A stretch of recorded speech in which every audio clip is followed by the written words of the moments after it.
Paul Scheerbart, who lived between 1863 and 1915, was a Danzig-born German author and artist. Much of his work revolved around architectural themes, with dozens of fictional, utopian narratives related to glass architecture. Stewart writes in the introduction that, along with younger contemporaries such as Bruno Taut, Walter Gropius, and Ludwig Mies van der Rohe, Scheerbart sought a modern language to critique a world transformed by global technologies, international politics, and the culture of abstract art. Scheerbart was born as the 11th and last child of a family. His mother died when he was 4, his father when he was 10, and all his siblings passed away before his 16th birthday. At 22, he moved to Berlin to work as a journalist. Stewart writes that details of his early career are vague, and as like others, he fictionalized his autobiography. He socialized with authors, artists, and architects, later also with his wife Anna, writing about glass architecture for over 20 years. During his most productive years between 1910 and 1915, he lived in Palm House in the Berlin Botanical Gardens in the suburbs. Lamenting the building's lack of color and its uninsulated glass walls, he nevertheless admired its power to unite glass architecture with nature. Stewart says there is no evidence to back up the legend that he starved himself to death to protest the war, but that he probably died due to a stroke. In 1904, Scheerbart wrote, "The frantic exertion I have nevertheless made to forge a connection between this era of socialism, technology, and militarism and my amazing and very religious life absorbs my so-called human life. It is the source of my books, which always attempt to unite what is difficult to unite, to move a desiccated period driven by quantity," probably referring to mass media and mass production as stated in the notes, slowly toward a new romanticism and a new piety. His glass architecture of 1914 outlined his ideological and technical ideas in 111 chapters, without his usual irony and humor. Unornamented architecture, according to Scheerbart, should be accepted only as a transitional style that eliminated imitations of older styles. Graycloth was also written in 1914, A. Leo. It is the middle of the 20th century, and there is an exhibition of silver works by American sculptors and decorative artists near Chicago. It is opening day, and Edgar Krug, the architect, is leading his lawyer friend Walter Lowe around the large halls made out of colored glass. One saw the very colorful reflection of the palaces in Lake Michigan. Like hummingbirds, dragonflies, and butterflies, the countless colors flickered along the moving waves of the lake. The silver works are dwarfed by the flamboyant architecture, but people mostly don't complain and marvel at the colored glass effects instead. Edgar buys a work by Amanda from the exhibition, and they all go for dinner afterwards with her friend the organ player Clara Weber. Edgar is impressed by her gray clothing with 10% white trim because it does not compete with his colorful architecture. He proposes to her with the condition that she is to wear gray with 10% white all the time, which she accepts. Clara and Edgar go for honeymoon in the Fiji Islands, where he has some ongoing construction business. Writing to Amanda, who finds Edgar tyrannical, Clara wonders if he's using her for advertisement, or if his colorful world of glass is already becoming too colorful for him. Clara accompanies Edgar in his business meetings, and her contributions are welcomed. From the tropics, they fly to the icy McCartland, where Edgar builds for a painter colony. He replaces a black wood-walled salon with colored glass. There are snowstorms, sociality, hot grog, seals, and sea lions. During their 9-month stay, Clara becomes close with Kate, who decides to accompany them in their travels. Kate tells Edgar that they'll probably rebuild the black box because it was comfortable, and his glass architecture is not suitable for that climate. She tells him that they didn't stay long enough to see the icy scenery, which is more beautiful than glass architecture. Edgar welcomes the criticism and urges her to explain more. When next they arrive at Kinabalu Baths, Edgar explains to the women how clients don't usually know what they want, and how some rich clients come up with preposterous ideas, and how with the baths he persuaded the client for a more reasonable idea. As Edgar is busy again with building, the women enjoy the social life and pink flamingos. Kate persuades her to wear 10% plaid instead of white, and Edgar tells Kate to leave, which she does, And Clara appears again in gray and 10% white, and the couple don't discuss it much further. Her clothing is praised, and Clara is embarrassed. Next stop is Japan, where the women adorn themselves in very bright colored clothing. They praise Edgar's colorful architecture, but find Clara's clothing repugnant and ask to change it, which Edgar opposes wildly, and it is now his turn to be embarrassed. They soon and discreetly leave Japan, and now Clara is amused and wants to see how events will further unfold. Next site for Edgar's architecture is a zoological park in North India. Edgar goes to Ceylon for a business trip, as Clara remains behind and bored, so she writes to the Japanese lady who soon arrives with 85 women and loads of colorful clothing. A movie has circulated about Clara and Edgar's wedding pact, and the Japanese women hate the architect for it. The construction in the park is drawing to a close, and they build a large organ for Clara to play for its opening party. Her magnificent week-long performance with the backdrop of the colored glass architecture of Edgar causes a sensation in the world. Edgar telegraphs to cheer and congratulate her, adding, "In any event, I am very happy that you are now also introduced to the curse of fame. Comrades in suffering become closer." Clara sends the colorful clothing to Edgar's residence and resumes wearing gray. Edgar is now working on an experimentation center for aquatic architecture in the middle of the Aral Sea and is joined by Clara, Amanda, and Lova.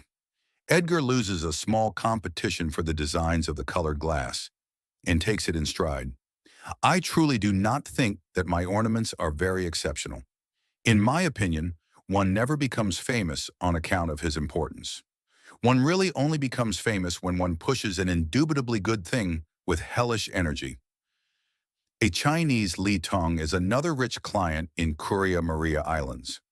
During a party, he insists that everyone wear colorful clothing, to which we only learn Edgar and Lo oblige. After this, Edgar decides to strike the legal paragraph about the gray clothing, and both sign. But Clara says she wants to continue wearing gray. When Amanda asks her what if Edgar wants to see her in bright colors, she replies, "That is our concern alone." Then they depart for Cyprus. The clients in Cyprus want a simple building, avoiding anything too colorful. Edgar bypasses these inquiries by saying he will use only a few colors, and then proceeds to use all shades of those colors. Next, he is called to Cairo, where they ask him to build large glass obelisks on the tops of pyramids. As he is originally an archaeologist as well, he opposes the idea, finding it disrespectful.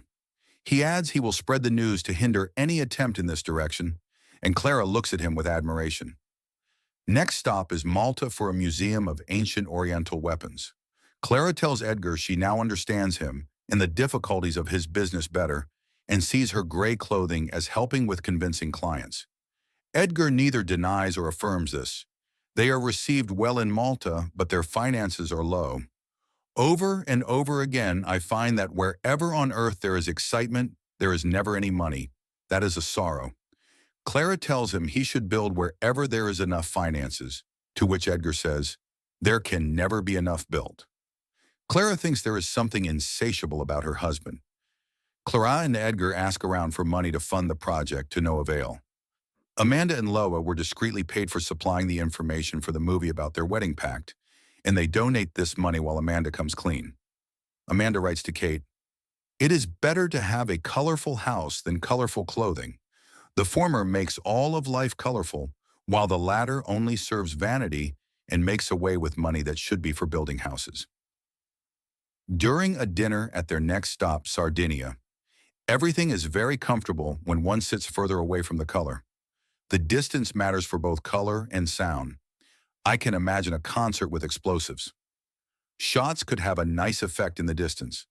I am, however, so taken in by color, as well as unrefined color, the so-called unrefined color, that I must hide my passion.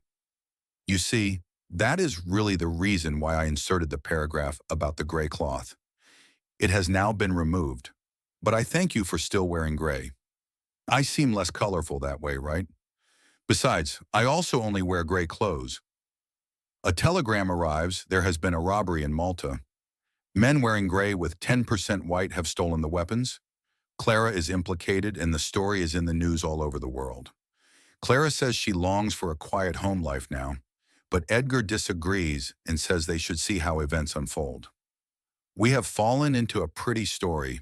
Now, while it is hot, eat up the soup. You should not have so lightheartedly agreed to the frivolous paragraph. So they arrive at their house in Switzerland, a big castle with many terraces and several towers and brightly colored walls and glass. Amanda, Kate, and Lee Tung are also there. Lee Tung reveals that he robbed the museum and has acted in Edgar's interest as fame needs to be revitalized. Clara advises his joke to be known as such, and a museum built for the weapons in Gibraltar. Loa has arranged the previous museum to be introduced as a museum on the history of glass architecture. Edgar, nature or the planet Earth is always more wonderful than the somewhat weak fantasies of the small human, even in the best of circumstances. Lee Tung has arranged for another film to be made at their house and proposes to Kate during filming as well. Edgar, we must not think so often in terms of competition. That often leads to the unoriginal. Edgar tells Clara their money is tight, but he wants to build a bell tower organ for her. She objects, saying that they should keep the money and she can play the small organ in her gray room and that they can always go to North India to play the organ there. Edgar tells her that, in any case, it would also make for an advertising attraction, and he needs the publicity. Clara agrees to have a medium-sized organ built. Birds of paradise, fireflies, lightfish, orchids, mussels, pearls, diamonds, and so on and so on. All that is beautiful on the face of the earth, and we find it all again in glass architecture. It is the culmination, a cultural peak, and they keep on wining and dining and reveling in the colored glass architecture as the story ends. In Graycloth, Scheerbart draws a portrait of the starchitect culture with a mild dose of intrigue, scheming and manipulation in the works. The incessant fine dining and wining and traveling in an almost fairy tale format is a probable wink at architects, while for the lay reader it probably serves to further hammer in the fantasy and cult status of the starchitectism. It is easily possible to read it as a general criticism, humor, prophecy regarding global fame and advertisement, publicity, propaganda stunts. The Chicago exhibition at the beginning is definitely suggestive of the 1893 Chicago World Fair. The fixation with the gray cloth translates as the black mania among architects to me, or again, as a signature created for recognition and publicity. It also stands as an ironical inversion.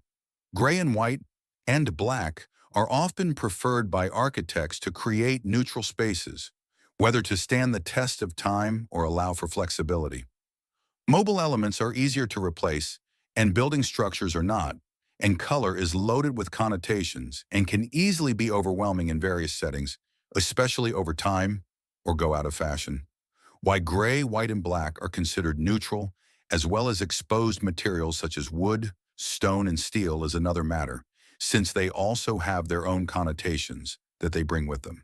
They obviously clash less, but then there is lighting and reflections that complicate the equations nevertheless. In any case, in a world of so much built environment with drab colors, a fantasy of colored glass everywhere may seem fascinating, but we are adapting creatures, so how long would the amazement really last? Yet dreaming is necessary. Throughout, the story borders on misogyny, but voices gender equality as well, probably due to author's own tendency towards irony and humor. The tyranny dissolves about midway through the book and is always questioned and countered with opposing sentiments in Ways Out and help offered by friends.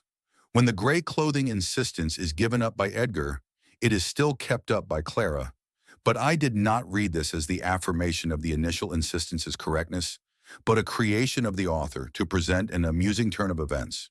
Stewart on talking about the subtleties blurring the visionary side of the book with its ironic humor. The gray cloth reflects Schlegel's notion of irony as all-encompassing, a mood that surveys everything and rises infinitely above all limitations, even above its own art and virtue. My sentiment is supported by Stewart's mention of another Scheerbart work, The Light Club of Batavia, a tale that demonstrates Scheerbart's belief, at least in his fictional world, that women are as capable as men of creating extraordinary colored glass constructions. The insistence on the inclusion of clothing as affecting the architecture and its perception is also reminiscent of the notions of Gesamtkunstwerk, which again I interpreted as ironical remark. The book is dedicated to the author's wife, and it appears to be also a humorous take on their own relationship. In the notes, it is also stated that, in private conversation, Mechthild Rausch suggested that the formula, gray clothing with 10% white, may refer to religious garments worn by Scheerbart's devout mother, who belonged to a strict Protestant sect whose members wore mostly gray clothing.